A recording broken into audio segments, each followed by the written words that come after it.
Straight Shooter with Stephen A.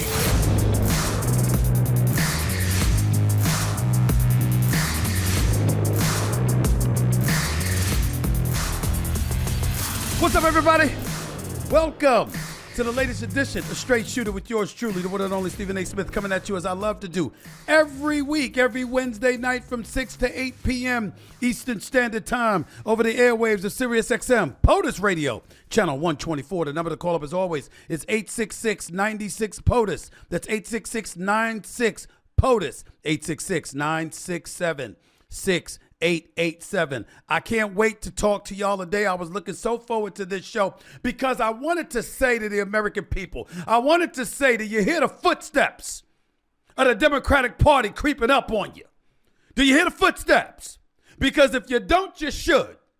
Regardless of what the president would want you to say, the 47th president of the United States of America, who wants you to believe everything is beautiful, everything is marvelous, everything is just great, we're wonderful, A+++++ when it comes to the economy. That dude, that's what he wants you to believe. And by the way, one could easily surmise if he was a bit, I wouldn't say the word loquacious, but if he was a bit more clear, you know, and cogent, to say the least, maybe that message would come across. But unfortunately, the pettiness that he engages in can serve to be somewhat of a distraction. And at this particular moment in time, I'm here to tell you that the Democratic Party is gaining traction. No matter how they want to slice it. No matter how they want to slice it. The bottom line is this. You already won the mayoral seat in New York City with Zohran Mamdani. You already won the gubernatorial seat in New Jersey, okay, with Mickey Sherrill. You already won the gubernatorial seat in Virginia with Abigail Spanberger, okay? And just recently, yesterday, you had this wonderful woman named Higgins in Miami who won the mayor's seat, despite the fact that her opponent was endorsed by Governor Ron DeSantis as well as President Donald Trump. Now, the Republican Party will have you believe that, you know, that means absolutely nothing. And I'm looking forward to two guests to talk to today. One's on the left, because his name would happen to be Colin Allred. He's a former U.S. representative for Texas's 37th Congressional District. Made headlines this week when he announced he was dropping out of the Texas Senate race to run for Congress instead. He will be on the show today. And after he's on the show, we'll have junior senator from Arkansas and chairman of the Senate Intelligence Committee, Senator Tom Cotton out of Arkansas. He will be on the show as well. They'll both have sides to express, no doubt. They will take the position that their side is winning. I'm here to tell you the Democratic Party is gaining traction. Now, this is a big deal to me. It's a big deal to me because I think that the Democratic Party has been an absolute mess for the last several years. I think some of the things that transpired during the Biden-Harris administration was a travesty. And some of the things that was going on was not sustainable. It was not the kind of thing that should be sustainable in a capitalist society, in a democratic society like the United States of America. And I thought it was reprehensible. Some things, not all things, not most things, but some things. And I thought that the manner in which they campaigned, with 107 days left after Biden dropped out, and Kamala Harris had 107 days left in order to win the election, I didn't think it was the most perfectly run election, to say the least. I thought the ball was dropped on several occasions. And although most of the blame, in my opinion, didn't fall on her shoulders, she was certainly culpable in certain respects, particularly when she went on The View and they asked her if there's anything she would do different than Joe Biden. And she was like, I really can't think of anything. She lost the election right there. But that's neither here nor there, because right now it's Trump's turn. And the reality of the situation is, as the president of the United States, when I saw him campaigning yesterday in the Poconos in Pennsylvania, I actually was proud. I said, oh, he remembers America after all. Because they've been all over the damn world. Every place but here campaigning. And one time after another, whether it was egg prices, gas prices, price of bread, price of mortgages, etc. A lot of noise was being made about what's going on in this country. And we even heard him allude to the affordability issue being a hoax being pushed forth by the Democratic Party. But you know what's gotten real? What's gotten real was the shutdown. What's gotten real was SNAP programs. What got real was the Affordable Care Act and its subsidies that are set to expire January 31st, where premiums in our health care will rise exponentially if the Republicans and the Democrats don't come to an agreement in some capacity. And a vote is being set to be put forth by the GOP tomorrow, as in Thursday, that's not expected to pass. The Democrats, their stuff is not expected to pass, which means no accord has been reached, which means that we inch ever so closer to premiums in our health care, having an incredibly detrimental effect on citizens throughout this country. And something has to be done to address this matter. The reality, however, is that both sides, in their own way, dare I say, came across on far too many occasions already by hinting that, you know something? It could be to our advantage because the other side is going to be blamed. Of course, they don't say that directly, at least on camera while people are watching, but we know that's what they're doing. You're a Democrat, what are you thinking? The vast majority, I'm talking about the chunk, even though the Affordable Care Act subsidies are available in every state in the union, the reality is that it's being primarily used in red states because there are a larger quantity and number of people in those states, whether it's Texas, it's Florida, and Georgia and beyond. And guess what? A lot of those people need the Affordable Care Act subsidies. They need their ACA subsidies or to deal with the price of health care. And so because that's their reality, and they're in Republican states, even though the Republicans will be quick to blame the Democrats, your constituents ain't trying to hear that. What they want to hear is whether or not you're going to get it done. Or you're going to figure out a way to resolve this matter so we don't have these exorbitant bills coming down the pike, where we go from paying $250 a month or something like that to over $2,000. They ain't trying to hear that. Something got to be done to resolve that. And that's why you're seeing, and this is what I love about what I'm seeing right now. I love that I see, even though I'm no socialist, I love that Mamdani is making noise. I love that Spanberger and Cheryl are making noise. I love that Higgins just made noise in Miami. I love that Gavin Newsom is gaining some traction in the areas of popularity as it pertains to him going after Trump and how his name is cachet, even though he's scheduled to leave office next year. It's a good thing because he's going to want to run for president. Because you know why? What it's going to do to me is tell the Democrats, excuse me, this is working. We don't have to talk about woke culture. We don't have to talk about cancel culture. We don't have to talk about the things that don't really, really, really have anything to do with our pocketbook or our wallets. We're talking about issues right now of affordability. And Trump can call it a hoax all he wants to. The American people out there that's going to the supermarket, they don't feel that way. They're like, what's up? What you gonna do about this? In fairness to our president, regardless of how you may want to feel about it, it is important to point out a couple of things. Number one, we are approaching 3 straight years of growth in the equity market, in the stock market. Now, granted, 3 years, Trump only been back in office for 10 months, 11 months. So guess what? Since you only been back in office for 11 months, you can't take away the 2 previous years that the stock market was up with Biden in office. Okay? He didn't have much to do with the interest rates because that's the Feds, but the bottom line is Biden had something to do with the stock market being up. But Trump certainly hasn't derailed the stock market in a negative way. So we got to give credit where credit is due to that. Consumer health. Let's think about that here. Talking about inflation, student loans, inflation, et cetera, et cetera. Consumer health, according to my experts in the banking industry and on Wall Street, they say it's pretty steady. Now, we understand they're not the average consumer out there. So the average consumer is saying, wait a minute now, what's really going on here? But the bottom line is they're saying, hey, consumer health is pretty steady. Folks are still investing. Folks are still employed. That obviously matters. And the S&P 500, just in case you care, as of an hour ago, was up 17.4%. as of an hour ago.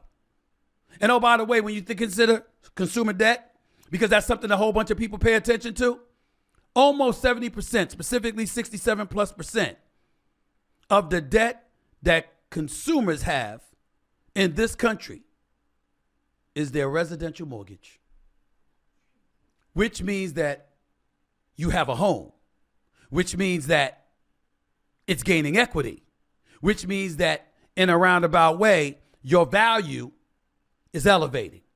Trump is able to live off of that and use that as an excuse to say, what affordability issue are you talking about? Here's the problem. No disrespect, but he ain't the most articulate brother in the world. And sometimes his rambling, the message gets lost. And because the message gets lost, the Democrats are able to focus on other issues. And when he says stuff like, because we know this is not true, there's no such thing as of an economy that's A plus, which is what he said. It's what he said, ladies and gentlemen. There's no way around that. It's what he said. And when you say stuff like that, the Democrats are able to point to the fact that you're embellishing, at the very least, bloviating about something that's not true. And as a result, they're able to pounce on you because they're attaching your level of believability. And they're reminding folks that you, the billionaire, who obviously has gotten exponentially richer over the last 11 months, which is where we won't go today. It's one of those situations where you're looking at him and you're saying, does he really relate to the trials and tribulations of the average American citizen? One of the things that I pointed to the Democrats about, with a very piercing point, by the way, because I was utterly disgusted with them, is that you allowed this man, this billionaire, born with a silver spoon in his mouth, born well off, okay, on third base from the time he came out of the womb, you had this man looking more normal than you, which is as egregious as it gets for the Democratic Party. You were detached. You weren't focusing on the issues that affected the average everyday American. You weren't listening when we were talking about affordability. You weren't listening when we were talking about an immigration crisis, and instead you were walking around denying it. You weren't listening when we were talking about safety in the streets. You weren't listening to those things, but you are now. You are now. And I sit here today, and I got to tell you, I'm more excited about the Democratic Party than I have been since Trump returned to office. Because I want a real fight. I want a real fight over the issues. I don't want to see a slaughter. I don't want to see a romp like I saw in the 2024 election. I don't want to see the Democrats getting their ass kicked time and time again. I don't want to see you winning either if it's over issues that we don't really care about in a grand scheme of things. Care about everybody. Nobody is detached. Everybody matters. But the bottom line is, I want to see us caring about the issues that permeate the souls of most Americans in this country, and that's affordability. That's the economy. Inflation. It's not as bad. It needs to improve and be better, but it's not awful. But you want those issues to be the kind of stuff that's talked about. You want to know that you can pay your mortgage. You want to know that you could go out and afford to buy a home. You want interest rates coming down. You want all of that. And the Democrats, lo and behold, have been focusing on that. So much so that Representative Jasmine Crockett has made news. Guess who's running for the Senate seat in Texas? Now, if you recall, I made noise and it was a whole brouhaha because I had the temerity and the unmitigated gall to ask a question. If cussing the president out and calling him a piece of shit publicly, is that going to work for you? Because you got 766,000 constituents and he's petty enough to make them pay for how you come at him. Now, this is a woman that's highly accomplished and highly intelligent. She's a lawyer by profession, by trade. She's licensed to practice law in the state of Texas, in the state of Arkansas, and federally. I believe I'm the one that came on these airwaves and said, I want that woman running for Senate. And sure enough, little old Stephen A., straight shooter with Stephen A., evidently is the provocateur or the prognosticator in chief. Because now she going to run for Senate. Now, Do I think she has a snowball's chance in winning? No. A producer of mine didn't want me to say it. That's the only reason I said it. Because I don't like him trying to tell me what the hell to say. So I said it, okay? You understand? And next time, I'll tell y'all his name and his address if he keeps agitating me. Obviously, I love him, so I'm only playing. But that's my point. When I say that I don't think she has much of a chance of winning in Texas, it's not because of Jasmine Crockett. It's because of Texas. Texas is 13% black. It's 40% Hispanic. It's 40% white. It's Texas, y'all. They ain't been a Democrat elected to the Senate over 30 years. Now, that don't mean I'm right, because there wasn't anybody that was elected mayor in Miami that was a Dem, over the last 30 years or so. And Higgins pulled that off. Eileen Higgins, props to her. Maybe Jasmine Crockett can pull something like that off. That's 31 million people in Texas. I'm going to say it again. Texas. It's different down there, folks. It is. The Republican stronghold on that state is very palpable. It's very, very palpable. And we can't deny it. But even if she doesn't win, it doesn't mean that it's not a great move. There's a reason Colin Allred decided to back off. Because her popularity speaks for herself. Her ability to campaign and, to raise dollars is undeniable. And if you're a Democrat and you're running in the state of Texas, you want it to be somebody like a Jasmine Crockett now, who is unapologetic about the noise that she intends to make. Ain't no doubt about that. I'm just saying it's Texas. A little bit different. A little bit different. She has her district in outside Dallas, and I got that part. And Austin, Texas seems a bit liberal to me when I'm there. Every place else, when they say it's a Republican stronghold, I feel that Republican stronghold every time I go to Texas. It's a bit different. It's a bit different.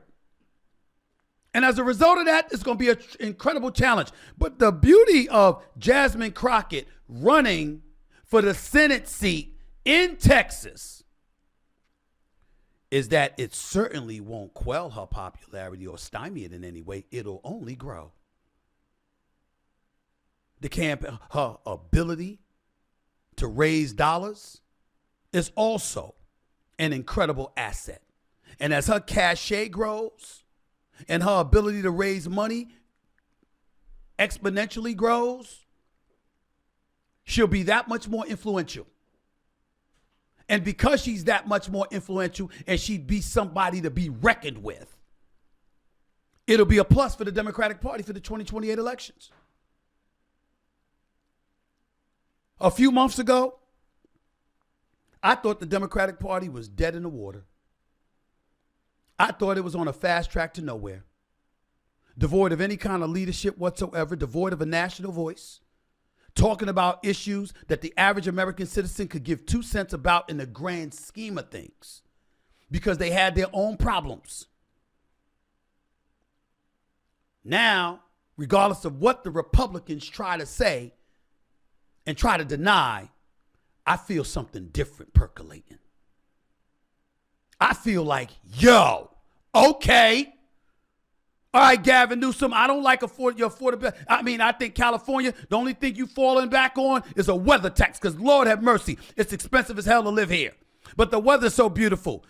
The cities are so beautiful. The state overall is beautiful, even with homelessness, even with crime, even with affordability issues. Who knows what kind of noise you can make? I still think it's a long shot with Gavin Newsom, but who knows? The man's articulate and looks the part. And if he moves to the center and is committed to that and stays there, Who knows what he could do? If Jasmine Crockett pulls off what I believe would be a miracle in winning a Senate seat in Texas, who knows what that could lead to? Who knows?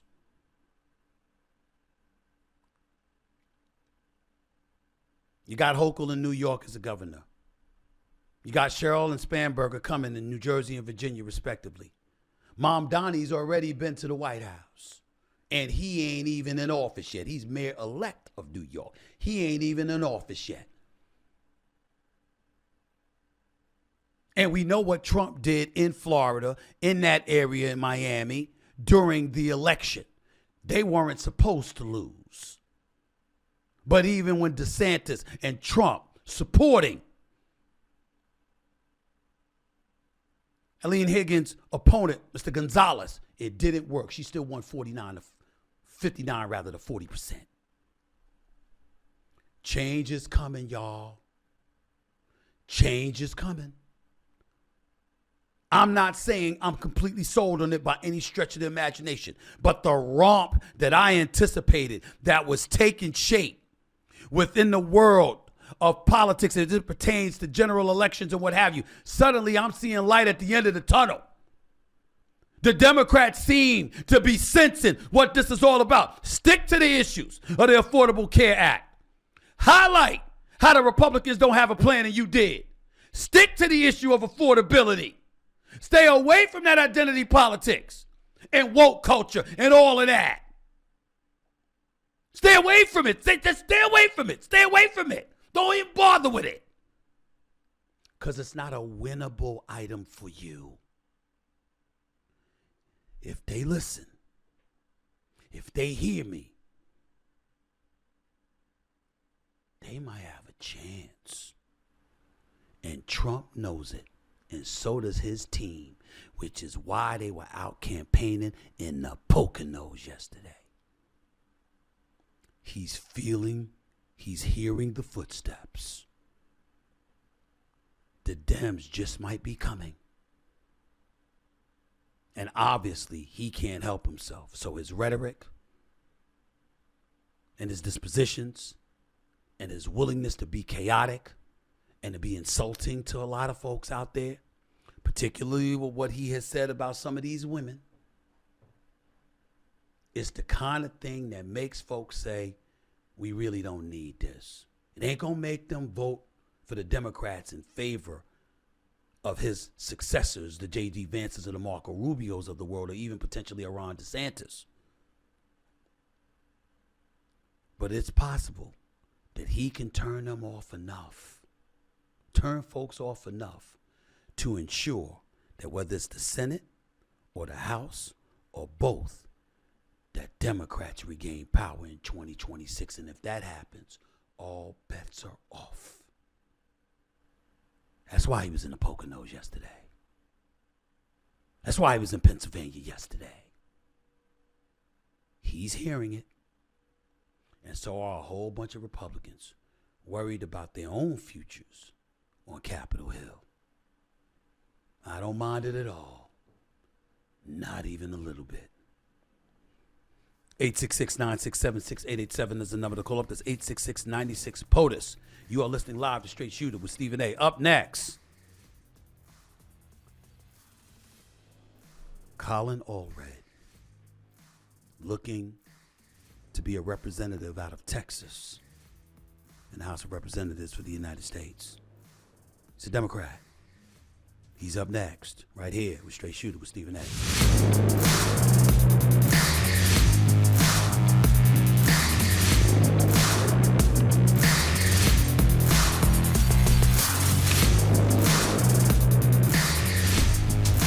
31 minutes past hour number one, back here on Straight Shooter with yours truly, Stephen A. Smith, coming at you every Wednesday night from 6 to 8 p.m. Eastern Standard Time over the airways of SiriusXM, POTUS Radio Channel 124. It is my honor and privilege to have on my next guest. I was looking forward to this conversation for quite a long time. He's a civil rights attorney, former NFL linebacker for the Tennessee Titans, like that, former U.S. representative for Texas's 32nd Congressional District, This week, he made headlines when he announced he was dropping out of the Texas Senate race to run for Congress instead. Please welcome to the show, Mr. Colin Allred. How are you, man? How's everything going?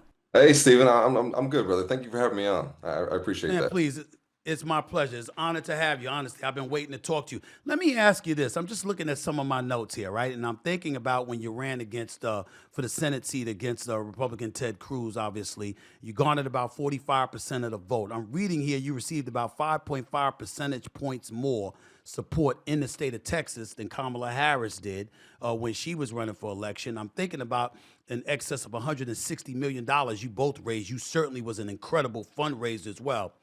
So why are you dropping out of the Senate race and electing to run for Congress again? Why is that? Yeah. Well, listen, I was proud that we were able to outrun the ticket, by so much, and that I think it was the most votes of any Senate race in the country that we outperformed our ticket.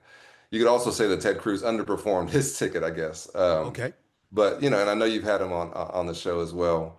But listen, I always I always try to think about this as public service and who am I trying to serve and how can I best serve those folks that I'm seeking to represent.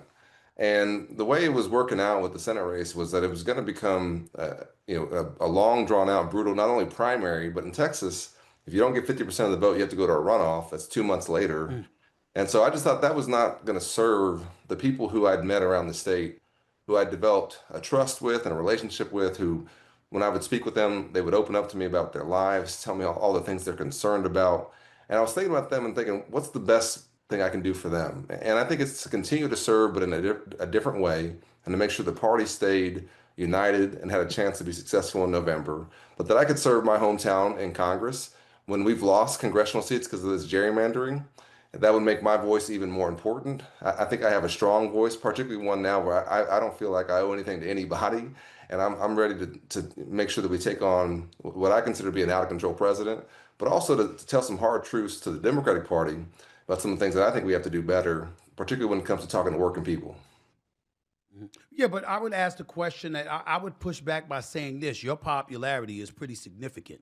And not only that, a Senate seat is 6 years and a congressional seat is 2 years. And I mean, you got better things to do with your time. If it's 2 years, then you're campaigning after one. Let's just call it what it is. That's how it works. So every single year, every other year, you're campaigning for crying out loud. I imagine that would be a significantly more of a headache than being for 6 years in the Senate, one would argue. What do you say to that? Well, that's true. That's why I was running, part of why I was running in the first place. But I mean, just like in football, conditions can sometimes change, right? And I thought the conditions were not going to be right to be successful, and not just successful for me, but for the state. And I feel really strongly that this is not a normal election. And Stephen A., I know you're a student of history, but this is not normal times. Right. People in all of my time of being in public office, I've never had so many people start crying when they speak to me. The level of emotion that people are feeling about what's happening in our country is incredibly high. And I think folks are scared.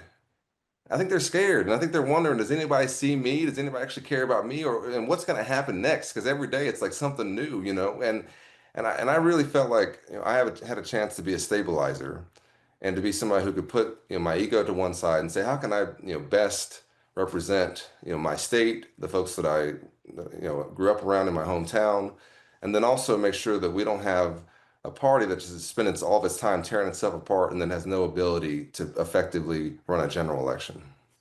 I got a couple of things to ask you about your Democratic Party, but before I do that, have you spoken to Representative Jasmine Crockett? And if so, what did you say to each other? Yeah, no, she's a friend. Listen, I've known Jasmine since before we were in elected office because I was a voting rights lawyer before I came to Congress, and in that work, we came across each other. And listen, I respect her. We're different folks. We have different ways of representing and going about campaigning. But she's a friend of mine, and I wish her well. But basically, the way it was working out, as I said, was that when you have to have a runoff and all these things, I didn't think that was going to be in the best interest of the state. And I do really feel strongly that because we've lost congressional seats when it comes to Democrats, but also just for some of our big cities like Dallas, where I'm from, that this district I'm running in, is going to be basically the Dallas district, and we're going to need a strong voice there, and that's what I can be. right? And so that's kind of how it's been going. Well, again, speaking to your popularity, do you give her a better chance of winning a Senate seat than you gave yourself? I don't know. I'm I talking mean, about yeah, I'm talking about comparing what you did yeah, against Ted Cruz. I don't mean right now. I yeah, understand. Please don't get yeah, me wrong. I'm not trying to put you in that position. But I'm talking about based on what you did when you were going up against Ted yeah, Cruz. yeah. I see what you're Do saying. you give her a better chance than Yeah. you had at that particular moment in time is what I'm asking. Yeah, I mean, I think the year is very different, to be honest with you. Mhm. It's funny because I mean, conditions can mean so much, right? And we used to say that in football, when I was at Baylor and we weren't that good, if it was raining hard, then that was a good day for us because that was leveling the playing field, you know. Mhm. And I think in the last election, a lot of the feeling in the country, I think there was a lot of anger, directed at the party and also towards, President Biden. And then ultimately, I think that led to us having an election where down ballot, a lot of folks, really struggled. This is now an election where, you know, President Trump is in office and they're doing all kinds of wild stuff. They're not doing what they said they were going to do in terms of tackling affordability. Corruption is through the roof. And people are seeing this. And so I think the conditions are going to be better, in this election to see what we can get done. But we have to make that happen. And that's what I always tell people. You can have good conditions for an election, but then you got to go take advantage of it. And to me, the focus has to be on working people and what they're going through because I was raised by a single mother who was a public school teacher, and we struggled growing up.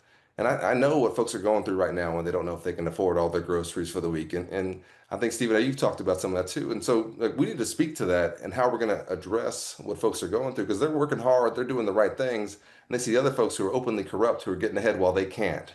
And that feeling that the American dream is kind of upside down, that's what I think we have to speak to. President Trump says he believes there's an affordability issue. I'm sorry, he said the affordability issue that the Democrats keep propping up, he says it's a hoax. There's really no truth to it whatsoever. What's your response to that?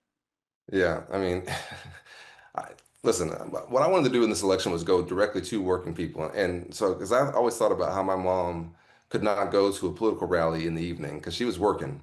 She worked two jobs and she had to watch me.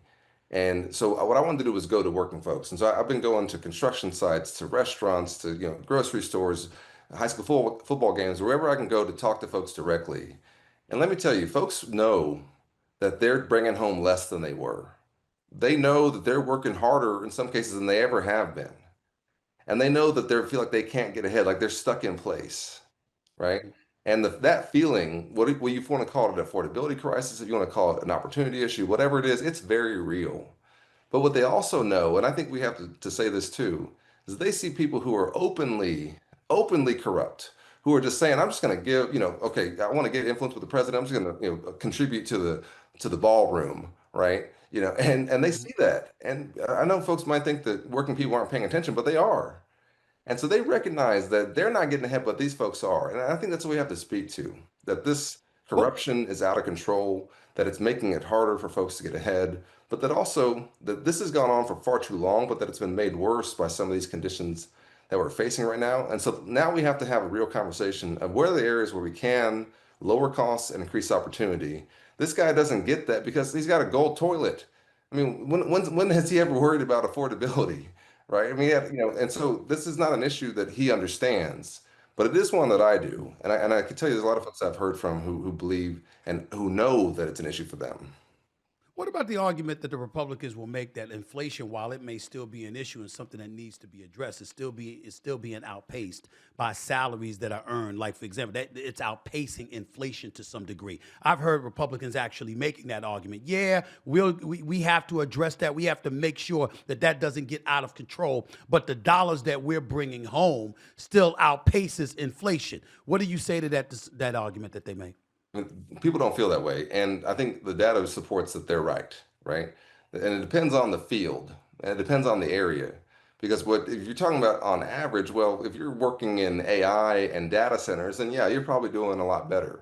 But if you're working class person who has to shower after work instead of before it, you're not, and your pay has gone up a bit, but it's not kept up with overall inflation. And I also think we have to talk about that. These are folks who during the pandemic they were the essential workers. They're like, my mom would have been one of those essential workers, right? Who had to go into work And then it came out of the pandemic, and all these supply lines were snarled, costs went up because of that. The purchasing patterns had shifted. So, and I worked on some of these issues, but then we came out of it, and costs never came back down. And in the last election, President Trump said he was going to make this go away, and he was going to tackle inflation. He was going to do something about it. But then he gets in office and he puts in place tariffs. They're going to cost working class people $2,000 more a year on average. And he passes a bill that's going to take away from SNAP benefits. It's going to take away healthcare benefits, which is costs that are just adding up for working folks. So you're going to take away their Medicaid, you're going to take away their benefits, you're going to make things more expensive, and you're going to tell them, oh, but you're making a little bit more money. That doesn't make sense. Like the overall impact is that it's much harder for working folks. And I think to tell people that their lived experience is not real, is not good politics. It's also just not the way that anything works around here. What about the issue concerning the Affordable Care Act and the subsidies that are set to expire on January 31st? Obviously, it's Obamacare. It's something that came in place in 2010, really went into effect around 2014 or what have you. And people on the right keep bringing up, if you want to keep your doctor, you can keep your doctor. It's going to be cheaper. But the Republicans pointed out how the Democrats came to the table wanting an additional $1.5 trillion. The cost of it was supposed to be at about $950 billion. It ended up costing over $1.3 trillion. And the numbers are going to escalate. And all the Democrats want to do is continue to ask for more money. At some point in time, we got a $37.8 trillion deficit that we've got to address. And that's the argument that they're making. What do you, as a Democrat, say about your party, who obviously are the authors of the Obamacare Act and what have you, and play a role in the state of affairs that exists as it pertains to those subsidy issues that are set to expire and ultimately will facilitate premium skyrocketing if a deal isn't reached by January 31st? Yeah, I mean, let's break everything down a bit, because Sure. you said a lot there, and I think some of it is right. We do have an issue with the deficit and the debt. That's why it was really stupid to add another, $3 trillion to it with this bill that they passed, where they're cutting taxes. The big beautiful bill. Yeah. Is that what you're talking about? Right, the big beautiful, right. the big So beautiful wanna talk bill. about Is that what you're talking about? Increasing the deficit. Okay, Yeah. who's Right. fiscally responsible when you say you're just going to add 3 trillion and just say it's no problem? But then let's talk about healthcare, because what I often tell people is that folks are going to need to get healthcare one way or the other. Okay, like Stephen A. Like they're going to get healthcare. They're either going to get it, though, the right way, which is through having health insurance and being able to get preventative care along the way, and then making sure that they're healthy so that the overall health outcomes are better, or they're going to get it at the emergency room. And so what happens in Texas, because we have the highest uninsured rate in the country, and in Dallas County we have over 20% of the people in my county where I live are uninsured.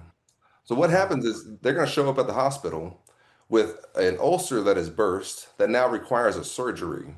When if they had had health insurance, it would have been a pill a year earlier, right, to get rid of that ulcer. And so this is an area where we have to talk about when we talk about what are we spending on healthcare. Yeah, there's a lot of money that we need to take out of healthcare, but it's mostly in the hands of big pharma, some of these middlemen who are making off like bandits. It's certainly not in the hands of working class folks who need to be access to good healthcare. And so these subsidies, and there are 4 million Texans who are on the Affordable Care Act exchange. This is just to keep their health insurance premiums from being so high that they don't even have insurance, right? And so what we're trying to do is to reach these folks who are not covered and say, you're going to get covered, and it's going to be a plan that's affordable, so that then you and your family will be more healthy, and then you'll also be more productive in the workplace. And Stephen, you and I both know this. If my coaches say the best ability is availability. You know what I mean? So you need to be able to be there for folks. And so the overall, when we talk about what are we spending our money on, and I think I want to have that discussion, because I think Democrats don't talk about it enough, that we need to be more fiscally responsible. But it's not by making healthcare more expensive for people. That's not going to work. All that will do is then increase costs on the back end. You talked about fiscal responsibility on the part of the Democratic Party. Clearly, you think there's an issue that needs to be addressed within your own party. Yeah. How are you planning to pull that off if you indeed become a representative in the United States House, in the United States Congress? If you pull that off, how do you plan on addressing this issue with a Democratic Party that is widely perceived as being fragmented? You have centrists, you have moderates, and then you have folks on the extreme left. We ain't even getting to the right. We just talking about your side of the aisle. Sure. How you plan on pulling that off? Yeah, I mean, I was captain of the team at Baylor, and I feel like when you have a common cause and a common goal, then you can work backwards from that, right? We don't Okay. always have that common cause, that common goal, but I think what we do recognize, and what increasingly, am talking to people about is that, listen, we're going to spend more money on servicing our debt, just paying off Mhm. the interest on our debt, than all the other money we're going to spend on anything else. Right? So if any program you want to be doing, like anything you want to do, like I have a lot of plans for example, for first-time home buyers to make it easier for somebody to get a down payment assistance because my mom rented a house for 20 years and it wasn't until I was in the NFL that I could help her buy that house by helping her with Mm. a down payment, right? And so I know Right. that she could pay the mortgage, it was just the down payment was the issue, right? And so I want to make sure we put in place legislation to make it easier for first-time home buyers so they can get into building equity, building wealth. But all the programs we're going to talk about are going to be dwarfed by the cost and the dealing with the fact that we have these incredibly high interest rates and this enormous debt that we have. And so we have to be the ones who are talking about this. But I also think that what we've seen in Democratic presidency after Democratic presidency is that the Democrats are actually lowering the deficit and the debt. And then when the Republicans get in there, then they blow it open again. And Mhm. so, and because it's almost like it's just, well, it's free money. We could just cut taxes and not cut spending. And listen, I played the NFL. I know guys, we don't want to pay higher taxes on a lot of things, right? But you can't just say we're going to bring in less and spend more. That's not how it works. And so I do think, though, in the Democratic Party, we sometimes don't want to have this conversation about, okay, well, if there are areas where we know a program isn't working, then we should shift that, right? And that we should say and be able to say that not everything is going to be about throwing money at an issue. That sometimes it's going to be about building better stability so that then when we do put money into it, it's not wasted and it doesn't just go down a Right. drain, right? And so that's what I'm more interested in is how can we build up programs that when we do invest in them, that we know we get a good return on our dollar. And some of the ones that I'm biggest fans of are the things where I know I can have the biggest impact, which is on building strong people when they're kids and giving them a chance. Frederick Douglass had that quote about it. It's easier to build strong kids than to fix broken men. And so for example, early childhood education, when we invest in pre-K, we get $7 back for every dollar we put into that. That's a good investment of your tax dollars and my tax dollars.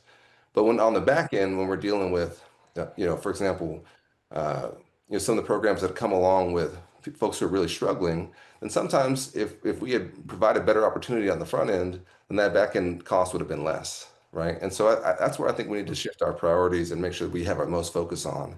And so how can we make it easier for young people to have opportunity to get ahead and to chase their version of the American dream? And then Mhm. we'll have less to spend on subsidizing their lives afterwards because they'll be more successful, they'll have a better opportunity, and that to me is a smarter deal for us to push for.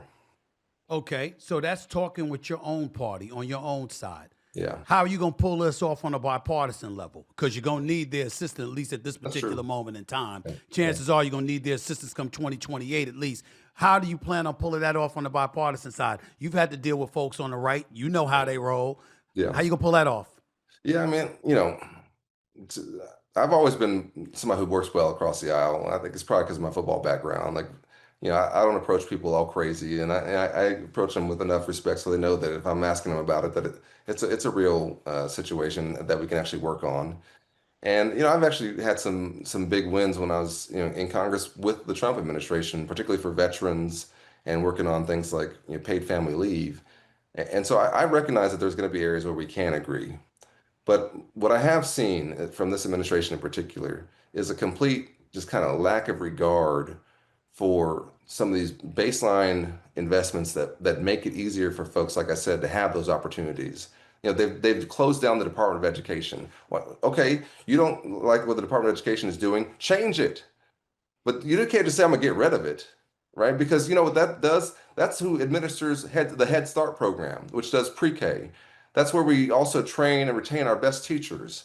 That's also how we do the FAFSA program, which helps pay for affordability for people who can't afford to go to college, and so you can get your Pell Grant, right? Like that's who administered those programs, right? And so you're just gonna get rid of it? And now we're going to have worse special education for kids with disabilities. All these things are going to end up costing us more in the long run than whatever you thought you might have saved on the front end. And so that's the argument that I often find myself having with some of my Republican colleagues and some of them, friends of mine. I'm saying, like, this is short-sighted, man. It's short-sighted. You want to cut here and think it's going to help you there, but it's just going to cost you more in the end. And so obviously we have to have some of these fights, but I do think that coming at it from a perspective of saying, let's talk about being fiscally responsible and what that actually looks like, that sometimes helps ease that path a little bit. Right. A couple more questions before I let you get on out of here. We're talking to Mr. Colin Allred himself, running for a representative seat in Texas. Wishing him luck, absolutely, no doubt. Made some noise in that Senate race versus Ted Cruz as well. Can't forget that. When we think about the climate of political divisiveness or whatever, how hopeful should any of us be? You seem like a hopeful person, optimistic, what have you. But obviously, we live in some very divisive times, very volatile times. Yeah. And I don't think the president contributes to that in a positive way. Yeah. I certainly don't think some folks on the extreme left contribute to that in a positive way as well.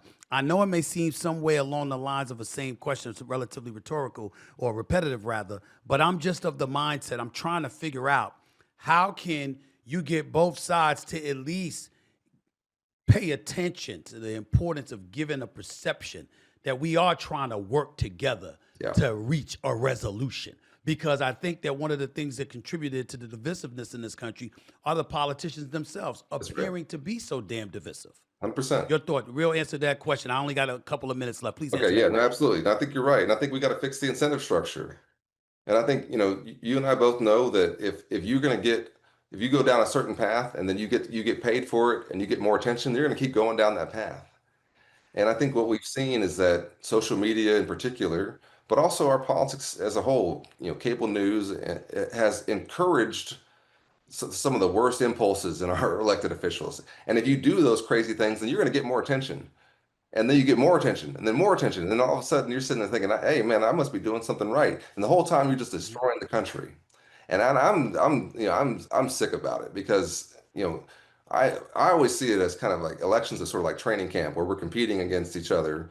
But then when we come out of it, we should be on the same team because we're all American. That's how I see it. And that's probably just the athlete in me. But ultimately, we're in a competition with China. We're in a competition with Russia. We're in a competition with interests around the world that don't want us to succeed. And we're sitting here having always staring at ourselves instead of looking at what are our opportunities. And I think you're right to say that there are voices who are contributing negatively to it. But what we should do is in elections, we should vote for the ones who are going to be the solution. I got you. Listen, man, I really appreciate your time. Happy to have had you on. You're welcome back. Good luck. I'm wishing you luck. I hope you win. You understand? Get back to the United States Congress. We need you up in there, no doubt about it. I'm not a Republican. I'm not a Democrat, but damn it, I'll be damned if I ain't rooting for some Democrats, and you're one of them. So all the best to you. I wish you nothing but the best, and feel free to come back on the show anytime. You take care of yourself. Thanks, Stephen A. Yes. One and only Colin Allred right here with Stephen A. Straight Shooter with Stephen A. Back with hour number 2 in a minute. Hour number 2 coming at you in just a couple of minutes. And at that moment, we will have Junior Senator from Arkansas and Chairman of the Senate Intelligence Committee, Senator Tom Cotton, will be on the show. Honored to have him as well. Looking forward to having that conversation. A lot of interesting questions to throw in his direction. I have no doubt he'll have a lot of interesting answers to provide. I can't wait. Thanks again to Colin Allred for coming on to the show. Really, really appreciate him and wishing him nothing but the best. Lots of stuff to get into. Democrats gaining traction. The Republicans might have something different to say about that. We'll find out in just a minute. Tom Cotton, Chairman of the Senate Intelligence Committee, up next right here with Straight Shooter with Stephen A. I love it when everything comes together. I love it when the senators, the governors, the representatives, I love it when they come on the show. I love it. Can't wait. Tom Cotton should be happy too. You know what I'm saying? People usually ain't excited to talk to senators, but I am. Tom Cotton, out of Arkansas, Chairman of the Senate Intelligence Committee. He's up next. Don't go away. You'll want to hear this. Welcome to hour number 2 of Straight Shooter with yours truly, Stephen A. over the airwaves of SiriusXM. POTUS Radio, channel 124, Straight Shooter with Stephen A. Mr. Colin Allred was on the show with us, but right now it's time to get to to someone else. He's a junior senator out of Arkansas. He also happens to be the chairman of the Senate Intelligence Committee. Please welcome for the first time the Straight Shooter with Stephen A. Senator Tom Cotton is on the show. How are you, sir? How's everything going? How you doing? Hey, Stephen A. Doing very well. Thanks for having me on the show. Thank you for being on the show and say hello. I mean, I see you often on my man Sean Hannity's show. I mean, I'm not supposed to be friends with him, but we've been friends for over 23 years, so I know him quite well. He speaks very fondly of you, sir. Thank you for being on the show. Let's get right to it. There was an audio by the president today touching on the subject of how the U.S. had seized an oil tanker off the coast of Venezuela. I want you to listen to this before I ask my question, please. Listen to this, please. As you probably know, we've just seized a tanker on the coast of Venezuela, a large tanker, very large. Largest one ever seized, actually. And other things are happening, so you'll be seeing that later, and you'll be talking about that later with some other people. Senator, first of all, I want to know what your thoughts were about what the president had to say and how you feel about it, sir. Stephen A., I support the seizure of this sanctioned vessel. I understand that it's been under international sanctions now for some time. That's very common with sanctions. As you sanction specific vessels, oftentimes the owners or operators of them try to reflag them into new countries, change their names, what have you. But our government is very effective at tracking these vessels. We've seen seizures like this elsewhere, typically in the Middle East, especially as it relates to Iran. But it's just a reminder that Venezuela, unlike any other Latin American country, poses a unique danger because it does work in league, not just with drug cartels in its own country, but with Russia and China, Iran, Cuba, North Korea. And I think it's important that our government take these actions where we can to stop the illicit shipment of oil, which is so important to funding the operations of hostile nations like Iran, like Venezuela, like China, and so forth. Do you feel you're getting full and timely briefings on these boat strikes and similar covert or clandestine operations by the president and his administration? Yeah, I have, Stephen A.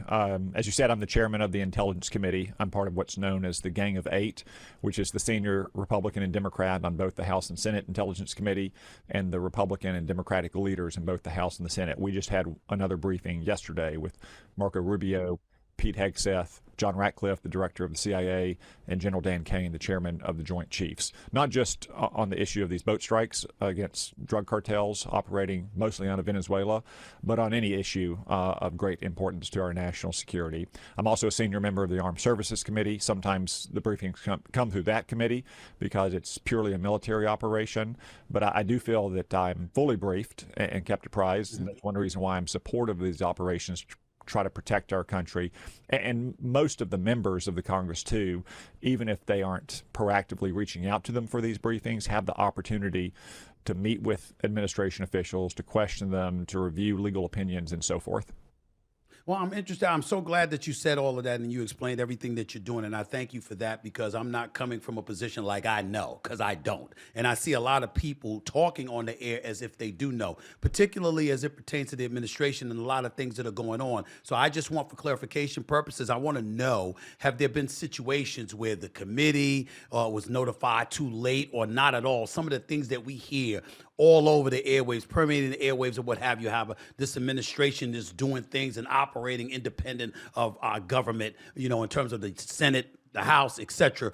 People bring this kind of stuff up when they're talking about Trump and his administration. And I want to know if there's any accuracy to some of the assertions that have been made in regards to those things. No, Stephen A., I can't think of any over the last 11 months. I'm sure at some point in my now, nearly 12 years in the Senate, I've been dissatisfied with this, that, or the other quality of briefing from maybe the first Trump administration, maybe the Obama or Biden administrations. Nothing jumps right off the page to me.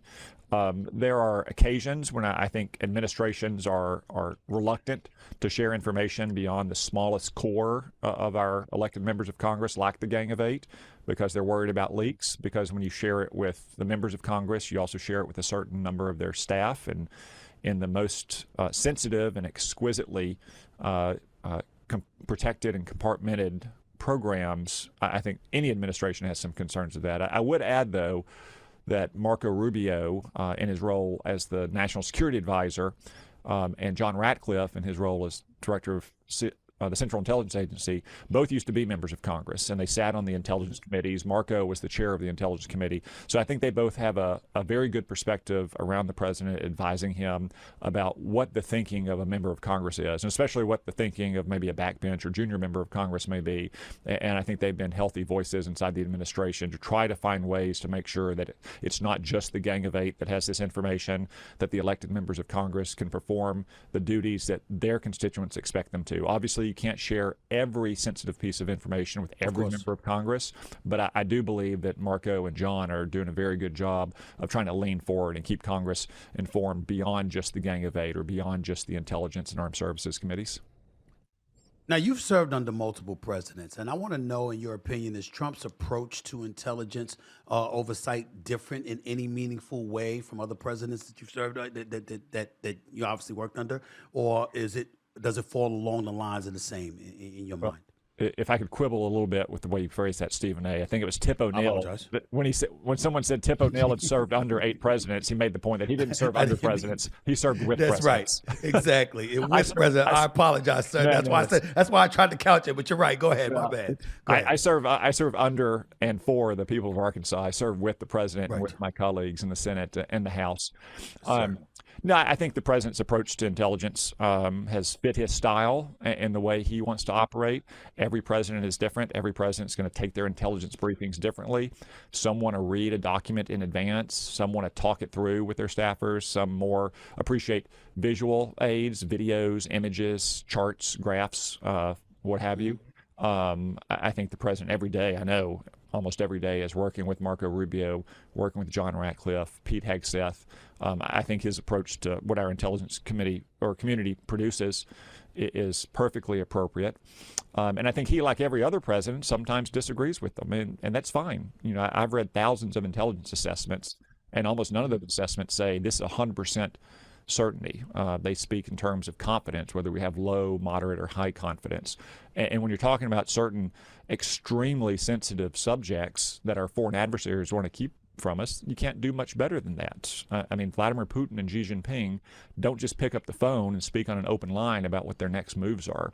So you can only speak with degrees of certainty, and it's certainly appropriate for any American president to exercise his own judgment and to say to the intelligence community, I understand where you're coming from. I'm not sure you're right about that one. I think it's appropriate for us in Congress to probe as well, to make sure that there's actual underlying evidence that supports judgments that can be used for very high-stakes decisions.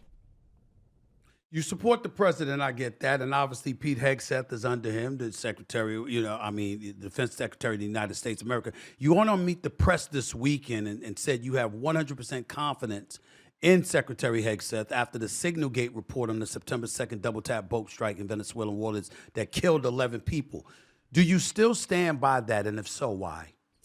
I do. I've known Pete for a very long time, and I've worked closely with him over the last 10 months. And I know there's been controversy swirling around Pete. Obviously, it was a controversial, unconventional nomination. But what I see in Pete is a secretary who's trying to drive badly needed change inside of the department. Some things I've worked on in Congress for years, I haven't been able to pass into law because we have opposition from the Democrats or sometimes Republicans. It's not always partisan in this space. Sometimes it's just different opinions about the way programs or policies should work. You have Pete come in and take actions, for instance, to increase recruiting and retention when we were suffering badly on the in-strength of our military a year ago. Working to address our munitions crisis. We simply don't make enough weapons fast enough in this country. And I've seen him and his deputy, Steve Feinberg, and the rest of the department take that very seriously, move very fast, work with places like the Pine Bluff Arsenal or the Defense Industrial Park in South Arkansas to try to accelerate the munitions we're manufacturing. So I know there's a lot of attention-grabbing headlines over the last 10 months, but from what I see on the day-to-day work, Pete is driving badly needed change inside the department. He's got a great team around him to do that as well. I can appreciate your position, but I can also recall, again, it was two different things, but so much was made about Hillary Rodham Clinton and the email server and 33,000 emails and stuff like that. And, people thought that should have disqualified her. But here we are with the Defense Secretary of the United States of America, and he's, texting on his, on his equipment or whatever. And you support that. I mean, you're supportive. I'm not saying you support that, but you're supportive of him under those circumstances. I understand that it's two different people, it's two different things. But one would argue, if it was good enough for people to condemn Hillary Rodham Clinton, why is it not good enough to condemn Pete Hegseth for that? Yeah, I suppose I'd draw a distinction between the two because Signal is a more secure app with end-to-end encryption versus an unsecure server. I would also point out the facts and the circumstances of the communications between Secretary Hegseth, then National Security Advisor Mike Waltz, Secretary Rubio. A lot of that communication in that group chat was happening nearly contemporaneous as they were notifying their foreign counterparts, so foreign ministers, defense ministers, national security advisors, and friendly nations, that this operation was underway. They were doing that on open telephone lines. So I think it's largely a mountain out of a molehill. I think probably the administration officials have taken lessons learned from that incident and probably changed their practices. But I would draw a distinction between the two, between an unsecure server that is used for routine business for months, if not years on time, and this one chat on an end-to-end encrypted app that is happening contemporaneous to conversations with foreign counterparts over open telephone lines. Last question on this issue. You called on the Washington Post to apologize to Pete Hegseth and Navy Admiral Frank Bradley for its reporting on it. Why did you do that, sir? Yeah, I think the Washington Post story the day after Thanksgiving gave a totally false picture of what had happened and wasn't accurate at all on the order that they said Pete gave. The Washington Post made it sound like there were helpless survivors in the water in a life jacket or floating on a wooden plank or something, Stephen A., and that Pete saw that clearly and he ordered Admiral Bradley to kill them, and Admiral Bradley did. That would be a clear violation of the laws of war and the law of the sea. That's not at all what happened. This strike was taken. There's a big cloud of smoke. Pete left. I'm sure he had lots of other things to do. He wanted to be there present during the first operation because it's the first strike against any of these boats. Once the smoke cleared, once the cloud covered cleared, it was obvious that there were two survivors on the capsized boat. They were not helpless. They were not stranded alone in the water. Admiral Bradley made the decision, I think, consistent with the execution order and also with customary military practice to strike that boat again. That is a completely different picture than what the Washington Post portrayed, essentially accusing Pete Hegseth and especially Admiral Bradley of a war crime. Admiral Bradley is a highly decorated career Navy SEAL who's dedicated his life to this nation, and I think they are owed an apology. You can have a difference of opinion. The Washington Post editorial page can say they don't support these strikes. They wish the president wasn't taking them. They think that needs more oversight or what have you.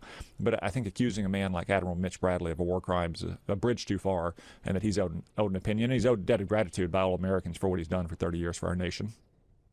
Understood. Let me move on to the Affordable Care Act issue because that's something that's percolating right now. It's been percolating for a while, actually. But Majority Leader John Thune announced that the Senate will vote on Thursday on a Republican-led alternative to the Democrats' 3-year extension of soon-to-expire Enhanced Affordable Care Act tax credits. What is the GOP's plan, sir? Well, we think it's ironic that Obamacare was called the Affordable Care Act because, unfortunately, it's made health care largely unaffordable for a large number of Americans. Premiums have more than doubled since Obamacare went into effect. In many cases, deductibles and out-of-pocket expenses have more than tripled. The Democrats tried to slap a Band-Aid on this problem in 2021 when they passed these Biden COVID bonuses that eliminated a lot of the fraud provisions that are in the law and notably increased those eligible for subsidies from 400% of the federal poverty level, which is over $125,000, Stephen A., and it goes all the way up to 700%. You're talking about households in my state, in Arkansas, that are making 2 to 3.5 times the median household income with no protection for fraud, with all the money going to insurance companies. We don't think those should continue.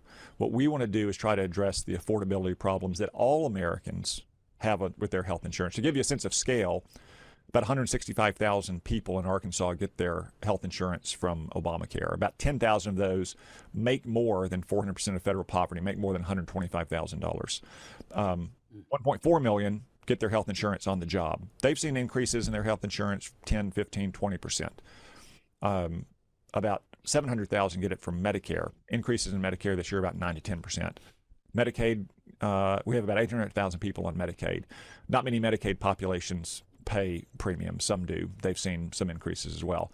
We want to address the affordability challenge for everyone, no matter how you get your health care, by trying to restore more control and more choice to patients and to families, to pick the right kind of insurance for them, to eliminate some of the onerous regulations that Obamacare imposed, and to give people their money.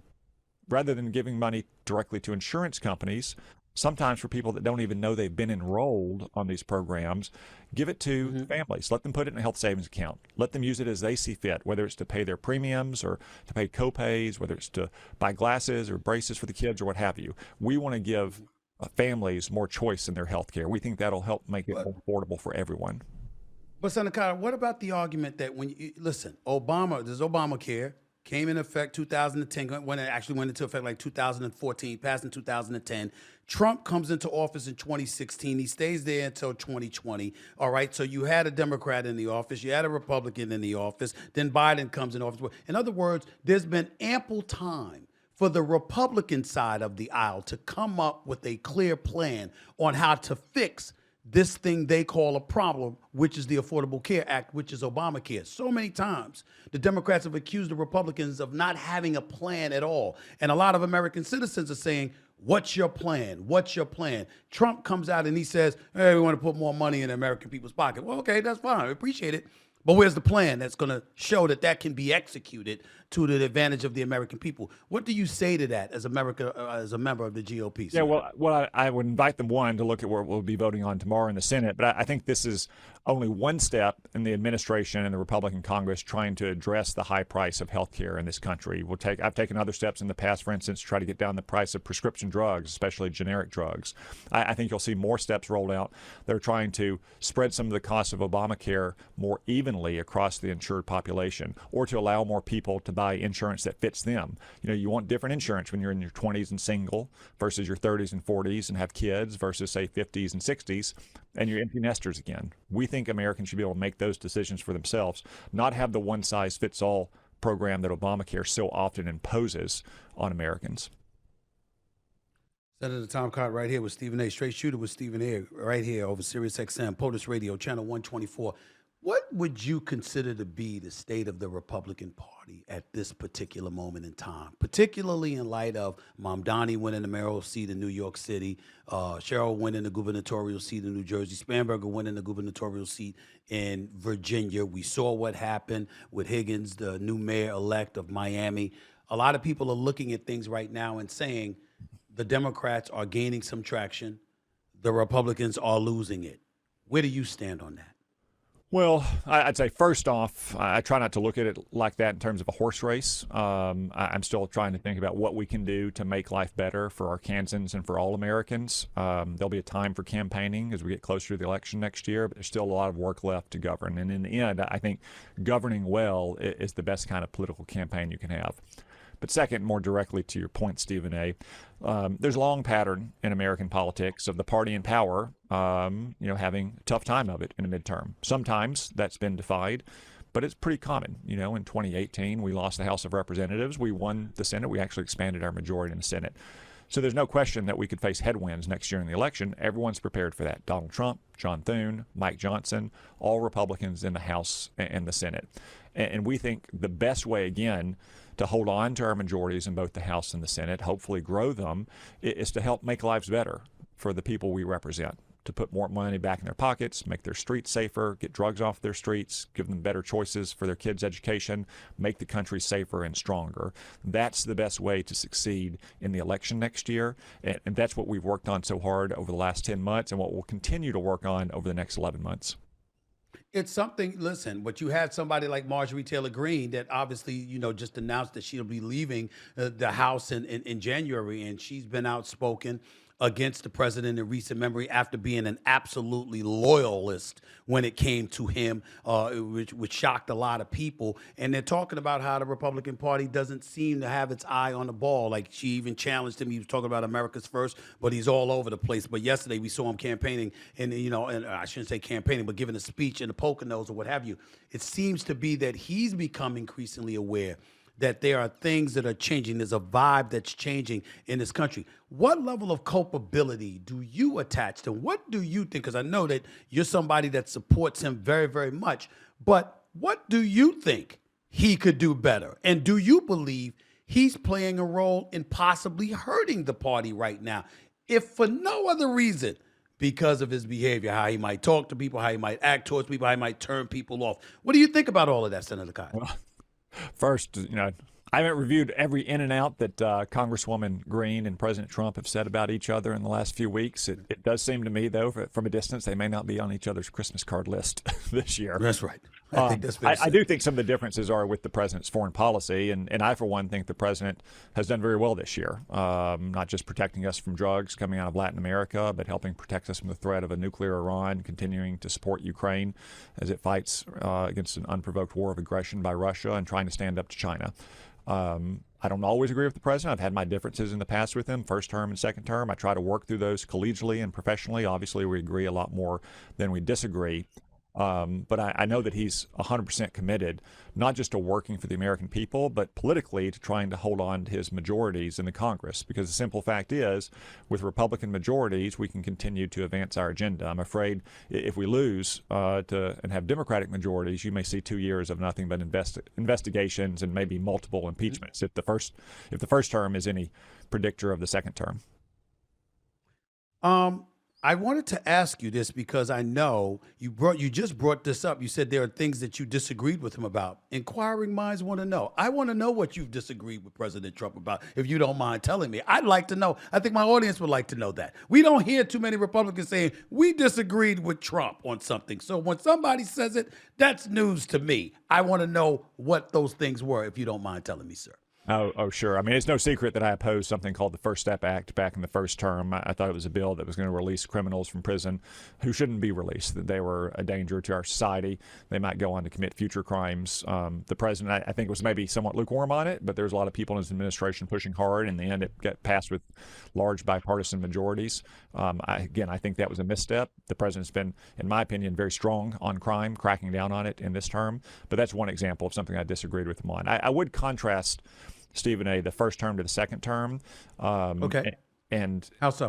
When Donald Trump came into office, when he won in 2016, it was a singular event in the history of presidential politics. We've never had a man elected with no history of high public office. He had never been a senator, cabinet member, governor, congressman, general.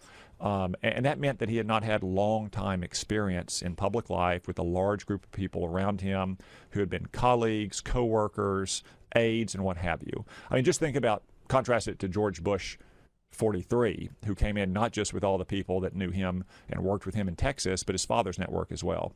So I think in some ways the first Trump term got off to a slower start than I would have liked. It took a little bit longer to make certain decisions that I would have liked to see made early. Now that's very different from January of 2025. President Trump by that point had been in public life for 10 years. He had built a large movement. He has a large group of former aides and advisors, elected officials who had supported him. So he was able to get much more like-minded people in position early on who are ready to move right out of the gate. So, for instance, it only took about 5 months before we took decisive action against Iran nuclear program, whereas in the first term it took about 16 months to impose new sanctions and withdraw from the disastrous nuclear deal. So I think in the second term, you've seen things moving a lot faster, moving in the direction that I would support much faster than we saw in the first term. I certainly was advocating in the first term, in the first year, to move fast on a lot of these fronts. I just think the president had some people around him, advising him in the Congress, who didn't quite get why he'd been elected, why the American people wanted to turn to Donald Trump as opposed to a more traditional politician. And I think that's one reason why he's off to such a faster start this term than he was in the first term. Well, he's off to a faster start in the second term, but in the same breath, his approval ratings don't exemplify that. You got a lot of people that are disapproving of some of the things that he's doing, what have you. How do you explain that at this particular moment in time? Again, these are pretty common patterns in American politics. Once a president takes office, he normally has a burst of a surge in his approval rating. Sometimes it declines over time. President Trump is still ahead of where George Bush 43 and where Barack Obama were in the same time. They saw fluctuations in their approvals as well. I think the best way to approach that is not to think about approval rating or horse race numbers, but think about delivering for the American people, making our country safer, more prosperous, and helping people live a better life. If you do that, elections tend to work out well. Two questions left for you, if you don't mind. One is about you, because this is about your Senate run. A sixth-generation Democratic farmer named Hallie Schaffner has launched her Senate campaign to unseat you in 2026. I want to know what your response is to her saying that you turned your back on farmers by voting against the Farm Bill twice. Well, the Democrats have their own primary, Stephen A., so I'll let them work out their differences in their primary, and then we can have a general election campaign later next year. But I voted for the Farm Bill just a few months ago. Our big budget bill in the summer had a Farm Bill that my colleague, John Bozeman, as the chair of the Ag Committee, drafted, and it provides an important safety net for our farmers. It provides important reforms to the food stamp program to make sure that the people who need and deserve that nutritional assistance are getting it, but we don't have people who are getting it through fraud or because they're not working hard enough. The past farm bills, in my opinion, didn't have enough reforms to the food stamp program, but I was very pleased this year to vote for John Bozeman's Farm Bill as part of our big budget bill. I think it's going to make a big difference for our farmers, not just yet. It doesn't kick in until later next year, but I think it's going to help our farmers in Arkansas and all across the country. Well, I'll let you get on out of here, Senator Cotton. Obviously, terrible news. Two National Guards people were shot. One was killed. We all know about this in the nation's capital a couple of weeks ago. You served in Afghanistan. I'd like to know your thoughts on how we respond to the killing of a National Guard member by an Afghan refugee who previously served in an elite U.S. counterterrorism unit and was resettled under the U.S. refugee program this year. We saw what President Trump said, really about just stopping folks, Afghans, from coming into the country. What do you think the appropriate response to that should have been? Yeah, well, first off, just let me say, I think the best and the most immediate response anyone can do is pray. Pray for Sarah Beckstrom's family. She passed away a couple weeks ago, right after the shooting. Andrew Wolf is recovering. Let's pray for his continued quick recovery.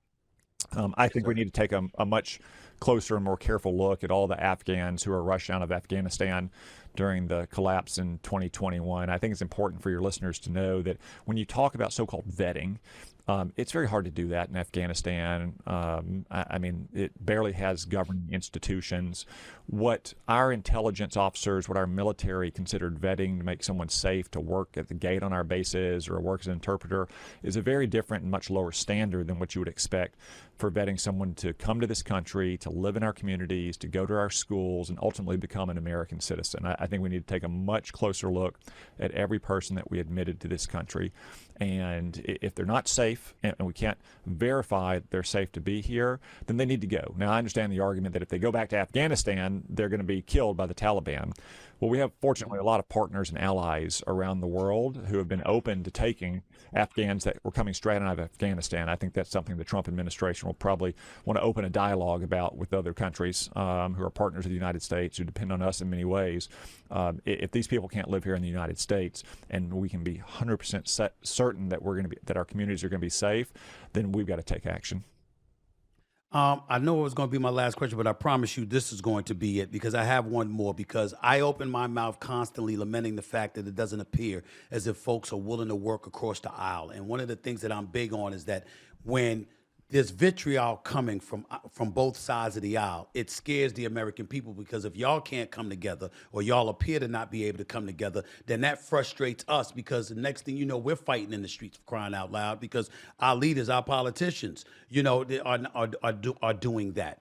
However, with you, you're working on two bills with Senate Democrats, according to my research, the Defense Act bill and the Counter Act bill. One is with Senator Jackie Rosen out of Nevada. The other was with Senator Kristen Gillibrand out of New York. Wanted to know what you wanted to mention about those two bills and what it's like working across the aisle. Let people know if that's what y'all are doing. That's what they need to know. Yeah, sure, Stephen A. And I think it's important that that everybody realize that although we have deep philosophical divisions, and that leads to naturally heated arguments about policy and the direction of the country, we can do that in a civilized manner. We can have disagreements without being disagreeable. That's one thing I respect about your show and the guests you have on. The person who's your implacable opponent today in the Senate may be your indispensable ally tomorrow. And Jackie and Kirsten are two good examples of that. We vote opposite of each other a lot, but on these bills we're coming together to try to keep our country safe.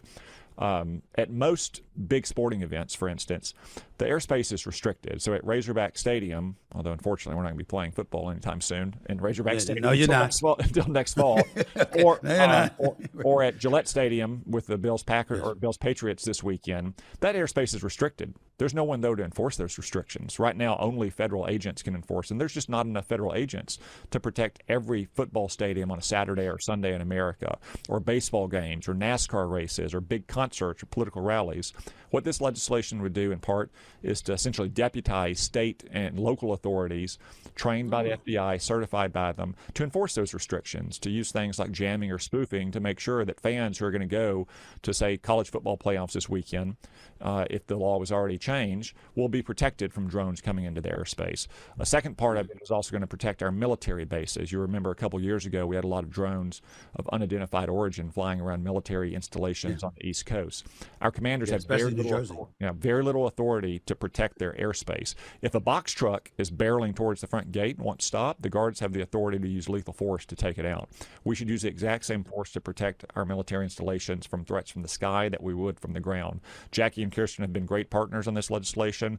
It just passed tonight in the House of Representatives as part of a larger defense package with more than 300 votes, as is very common on these important national security bills. So, like you say, it's an example of sometimes the rhetoric can be pretty heated on cable news or social media, but here behind the scenes, we often work together pretty well to try to advance common shared interest and visions for the future of the country. Senator Cotton, really appreciate you giving that explanation. Thank you for the education, and thank you for taking time out of your busy schedule to come on this show. I really, really appreciate it, and thank you so much. And always feel free to come back anytime you like. Really appreciate it. Thanks, Stephen A. Appreciate you. Merry Christmas to you and all your listeners. Merry Christmas to you and yours as well. Thank you, sir. Senator Tom Cotton, right here with Stephen A. Straight Shooter with Stephen A. You heard him. Now you'll hear me. Lines are open. Okay, 866-967-6887. That's 866-967-6887. 6887. 866-96-POTUS. Lines are open. You heard what he had to say. You heard what Colin Allred had to say as well. Now you'll hear from me and you as well. Stick around. It's Straight Shooter with Stephen A. Back with more. But I do want to talk about the economy, sir, here at home. And I wonder what grade you would give A plus. Economy. A plus. Yeah, A plus, plus, plus, plus, plus. Gives himself an A plus, plus, plus, plus. That's 5 pluses on the economy. What grade do you give him? Well, Caitlin, if this is an A plus, plus, plus economy, God help us if we ever get to a B or a C. Welcome back to Straight Shooter with yours truly, Stephen A. Smith, over the airwaves of Sirius XM POTUS Radio, channel 124. Number to call up, as always, is 866-967-6887. That's 866-96-POTUS. That was President Trump giving himself an A plus, plus, plus, plus, plus. 5 pluses. A plus, plus, plus, plus, plus on the economy. And, of course, Bernie Sanders predictably responding in the way that he did. But Trump also gave a speech in the Poconos yesterday. And, of course, we were going to hear from Senate Minority Leader Chuck Schumer out of New York. He certainly had something to say about Trump's speech in the Poconos yesterday. Listen to what he had to say. He said kids at school should have fewer pencils. And then he repeated his favorite word was tariffs. What kind of world does he live in? Does he understand that these tariffs are raising prices through the roof? When he said his favorite word was tariffs, the crowd sure didn't like that. His own crowd didn't like that. His own crowd of MAGA people. There you have it. 866-96-POTUS is the number to call up. 866-967-6887. I'm going to end the show, going from here to the end with your phone calls. Let's go to Charlotte. Tammy in Charlotte, North Carolina. You're live with Stephen A. Hello, Tammy. Good evening. How are you? Tammy, are you there? Tammy? Tammy is not there. Tammy, are you there now? I hear you. I am here. There you go. How you doing, Tammy? Yes, I'm here. How you Hello, doing? how you doing? Welcome to the show. Thank you for calling. I'm fine. Thank you. Go My ahead. family and I, we watch your show. We watch you all the time. Thank you so And, much. I am so honored to speak with you. Thank you. I really appreciate it. Yes, sir. I felt led to call. You were speaking on the problems with the Democrats and affordability. Okay. My son is running for Congress and has solutions on how to fund free or universal health care and free college education and a number of other points, including real criminal justice reform, making the law fair with same crime, same time, regardless of race. Okay. His formula on how to pay for health care and education is the answer to helping every American and free up money for everyone. Okay. Well, that's I hear what you're saying, but freeing up money for everybody, I don't know about that. I don't know if that's possible in a capitalistic society, Tammy, to be quite honest with you. And anytime I hear the word free, whether it's freeing or freeing up or free, I get a bit suspicious because that never happens. Yes, sir. He has a formula, and I can't let him get the formula over the air because I'm limited in the time that I can give you. But if you can shorten it up and just get to that point and let me know what he's offering, I'm happy to listen. Okay, can I give you his website? His website is Delta for the People, DELTER for FOR. DELTER for the people. Delta for the People. Okay. .com. All right. Thank you, Tammy. I appreciate the call. Thank you so much. Brittany in Indiana, you're live with Stephen A. How are you, Brittany? How's everything? Doing all right. All right. Thank you for calling. What's going on? Well, I was just listening to Senator Cotton, and I couldn't help but call because this is the second radio show today where I've heard a Republican talking about the Unaffordable Care Act. That's the talking point right now, is that it's an Unaffordable Care Act. And I just find it ironic and frustrating because I appreciated that you came back to him and said, hey, what have you guys done? But they have proposed nothing to replace it, and then they just keep saying they want to put money in the American people's pockets, okay? If you give me money right now, like, I can't go just buy any health plan that I want. I don't have the choice that they're talking about. Mm-hmm. It's extremely frustrating to just hear these talking points spewed, but then I don't even think he gave you a replacement plan. Well, what he said is that they're voting on it tomorrow, and he has to read what they're proposing and what before he votes on it. That's what he was alluding to. And so we'll know more tomorrow in terms of what they're going to try to push through, but it's expected to fail because it needs 60 votes, which it's not going to get, just like the Democrats, and their plan needs 60 votes, and it's not what they're going to get. My suspicion is that they made sure to end the shutdown after 43 days to get you through Thanksgiving, to get you through Christmas. They ain't thinking about working. They thinking about the holidays, to be quite honest with you. And then come the new year, they'll have about 28 days or so to do whatever it is that's necessary to reach a deal so the subsidies don't expire and premiums don't escalate exponentially. That to me sounds like what their plan is. I don't think it's a great one, but it's the only one I can give you at this particular moment in time. Well, I work in the health insurance industry, and the Affordable Care Act, those health insurers have to set prices for the next year. So they'll have to set 2027 prices in 2026. So the premiums and things that people are going to pay, that is in effect. I just don't know. It just seems so convenient. Anytime they're asked that question about what their plan is, the guy this morning, Buddy something, he was on another POTUS show, he was going to find out in the next hour what was going to happen. But here's the problem, Brittany. Let's say, for example, that's your issue with the Republicans, right? If you ask the Democrats, they're going to come and they're going to tell you, here's our plan. But then then the Republicans are going to say, okay, that's an additional $1.5 trillion.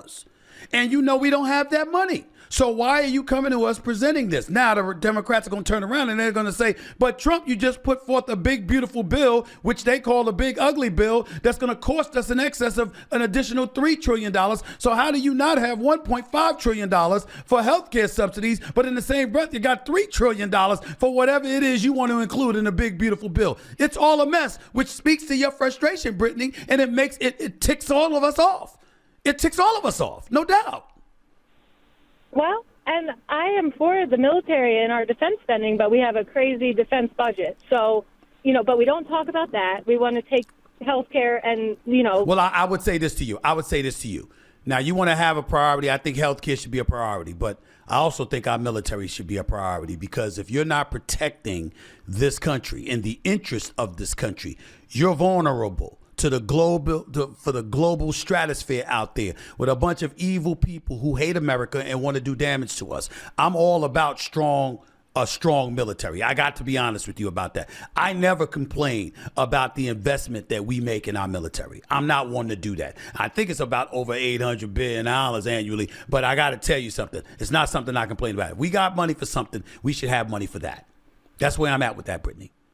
There's no accountability there with they don't have to account for money. Like, there's a lot of waste, fraud, and abuse that they're talking about with everything else. That's true. So it's just a frustration. I won't convince you here on air. But yeah, that's. Well, do me a favor. Do me a favor, Brittany. Don't be too frustrated until after Christmas. Don't let them ruin your holidays. Don't let them do your best not to let them do that. That's all I'm saying. I mean, because these problems aren't going away. They're not going away. The deficit, I kept saying 37.8 trillion. It's now up to 38.4 trillion. So the deficit just keeps climbing and climbing and climbing. It's unsustainable. I mean, it's ridiculous. Okay? Don't get yourself too frustrated, though, because they'll ruin everything for you. Don't do it. Thank you for calling, though, Brittany. I really appreciate your call. I got you. Let's go with Aram in Texas. You're live with Stephen A. Aram, how are you? I'm doing well, Stephen. Thank you for calling. Just wanted to make a couple of. You bet. Thank you for taking my call. Yep. Just a couple of questions. One is that if we can put a human being on the moon and bring them back safely, we can figure these issues with the economy, and we can fund a reasonable healthcare system and so on. Well, so let me stop you right there. Let me stop you right there for a second, Abraham. Let's not act like they don't have a solution to these problems. They do. It just calls for sacrifice that nobody wants to make. Because if you're a Republican or you're a Democrat and you're talking about cuts as opposed to spending because you want to trim that $38.4 trillion deficit that we have, somebody's going to be deprived of resources or something along the way. And both Republicans and Democrats believe it will cost them seats. And it's something that they don't want to do. Just like the whole immigration crisis. It wasn't a crisis. It wasn't something that was of crisis proportions because it was an actual crisis. They allowed it to become one because they never addressed it. Because each are trying to take credit for it and avoid blame for it because they think it will secure a voting base. And as a result, they don't want to come to a resolution or a conclusion about it, and it continues to be a problem that foments and permeates throughout our society because they've left it standing each and every single election year to use it as an election issue. So again, it's not like we don't know what the problems are and even how to fix it. It's that nobody is brave enough to make the necessary sacrifices against their own constituency, not just the opposite side of the aisle, in order to fix the problem. That's where the problem truly lies, Aram. Okay, so let me now get to my point. You had Allred on your show. Yes, sir. I've been an election judge here in Tarrant County, Texas, for like 14, 16 years. I moved on to other stuff. Our biggest problem in Texas is voter apathy. If we can get voters in, we can win these elections. Now, I have been a supporter of Allred when he was running for the U.S. House in Dallas, even though I don't live in Dallas. I've been supporting of him when he ran against Rafael Edward Cruz. I did not support him this time because I think it's a mistake for the Democrats to get into the Senate race right now in Texas. We should be just standing back, let the Republicans tear each other. And then so I need clarity. So you're against a representative like Jasmine Crockett, a Democrat running for a Senate seat in Texas. You believe they should just step aside and let the Republicans have the Senate seats in Texas and let them butt heads and mess up one another. That's your strategy? Correct. And we can invest that money elsewhere. We have no problem finding money. Oh, there he is. Go ahead, Abram. Go ahead. Sorry. Yes, I'm saying we have to invest our resources elsewhere. We have no problem finding money in Texas. Where did Kamala Harris have her rally? In Houston. She didn't have it in Los Angeles. She didn't have it in New York. So we got money here. I got you. Allred just told you. I got you. Money.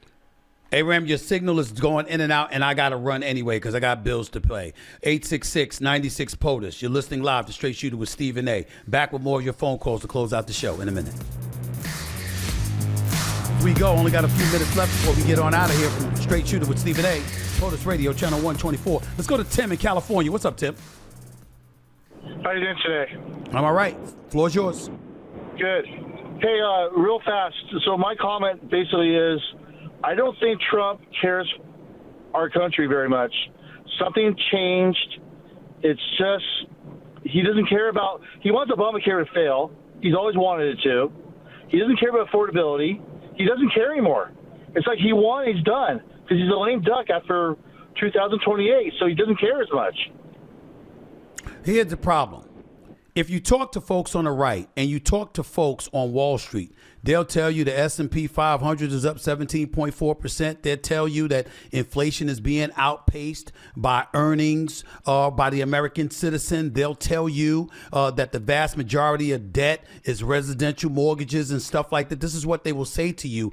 And the facts don't deny them or call them liars. And so the state of the country is not in as bad of shape as people think that, but that message doesn't seem to be resonating with the American people. And I think one of the things they're paying attention to, obviously their real life issues, but also the vitriol that has been conveyed verbally between both sides of the aisle and how no resolution seems to be in sight. And obviously healthcare is the primary issue in everybody's mind right now because of the January 31st deadlines for the Affordable Care Act subsidies. So you got all of that going on. And even though the state of our country seems to be in a relatively decent place, in part because of some things that Biden did right, that Trump is doing right now, okay, the bottom line is the message has to get across, and it's not getting across. Getting across. But I live out here in California. Our home sales are falling apart. Well, They're expensive out here in California's a different California. animal. You got somebody like Trump complaining about California all the time. You got to look at the governor, Gavin Newsom, and others. I mean, I'm not trying to blame him, but you can't absolve him either. He's been in office for quite a while. And affordability is clearly an issue in the state of California because it's expensive as hell to be out here. There's no doubt about that. Appreciate the call, though. Thank you so much. Steve in Florida, you're live with Stephen A. Hello, Steve. How are you? Thank you for calling. Good. How are you? Let me I'm get doing all straight right. to the point. You're wrapping up the show. Yes, sir. I hear Bernie Sanders saying, if this is an A economy, well, I don't know what's going to be at a C or whatever. I don't understand what we're talking about affordability, right? You got Obama's health care. That was supposed to lower premiums, et cetera, et cetera. My health care has gone up time and time again. We talk about affordability. Yeah. Democrats have been in the office 75% of the last 16 years. We talk about affordability. We let 15 million people in this country on immigration, taking our rents, causing them to go up, taking some of our jobs. Then everybody says, well, inflation with Trump. You know, he doesn't have a magic button. He can't just push a button and say inflation's going down. He inherited a wreck. He inherited an immigration wreck that he took care of. He's got a health care problem that we do have to take care of. Affordability is an issue, but why all of a sudden are Bernie Sanders and all these Democrats that have been in control for a long, long time, all of a sudden right now saying we have an affordability problem when they're the ones that put us in this position? Yo, Steve, I can't knock you, my brother. I'm not about to sit here and do that. Clinton was in office for 8 years, even though he departed with a surplus. We got to give credit where credit is due, although he was assisted by Newt Gingrich and that Congress in 1994, no doubt. But Obama had 8 years, Biden had 4 years. So anybody that's going to look at you and say that you don't have a point with what you're saying, Steve, you can tell them to kick rocks. You're making valid points. I can't deny that. I can't deny that, sir. That's the way to be. That's all right, my man. Beautiful name, by the way. I mean, that's not a bad name you got right there. There's worse names to have than Steve or Stephen A. I mean, I'm just letting you know.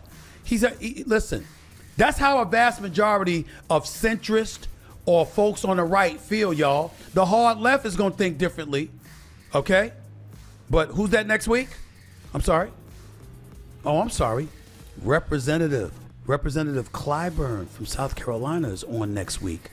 Oh, I'm looking forward to that. That'll be face-to-face, in person, in the nation's capital. See y'all in. Needless to say any more than that.